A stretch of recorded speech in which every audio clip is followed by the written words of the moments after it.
And if I can come to you first, Namisha, very simply, we have seen some heightened political activity from India's Gen Z, and now even those younger to the Gen Z, the Gen Alpha.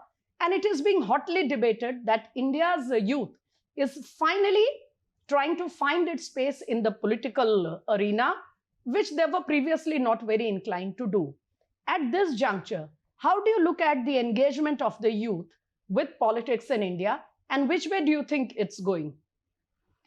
Thank you so much, ma'am, for having me here. The first thing, when we talk about politics and youth, there's an age-old saying that goes in the country: politics is made for people, because politics is very dirty. It's the last condom of everything. Nobody wants to get into politics. Haath kyun gande karne is the narrative. But today's youth, the young generation, they know that being a political is a privilege. You cannot really be a political. They want to have a say. They want to have an opinion. Yet, unfortunately, there are still, it's a fact that our parliament is still not that young, because there are people at 54, they're calling themselves as youngster. That's not young. That's not youth. Where is the number that is below 30 that is there in the parliament? And we do not, like we are talking about women reservation bill, do we really need a youth reservation bill? Isn't India, because there's this very good saying that goes that जो जवानी सोचती है उसी तरफ देश चलता है.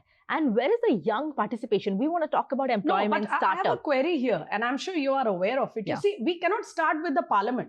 Yeah. That is the highest panchayat. We have to begin at the grassroots.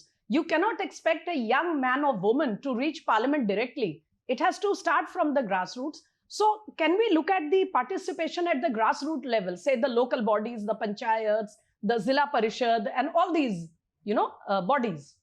In fact, it is happening. You would be very happy to know I am really walking around with 62 colleges right now where they're contesting panchayat election. There's no more the mindset that, panchayat election, who would contest that? They know that India's grassroots is actually where it brings an impact and there's a change. So many people who are coming for the municipality election and the corporate election. And in fact, the number of youth going ahead for contesting election, be it be Ravinder Singh Bhati in Rajasthan, be it be, or there's so many people who are doing something. The youth is coming ahead and putting up their voice, because they're actually speaking the agendas like mental health, startup, and not just about a divisive thing where they're saying ki, we saw what happened in Jantar Mantar. That was not an agenda which a lot of youth demand. A lot of youth are today going ahead and putting it in a very democratic way rather than going into the vandalism or something.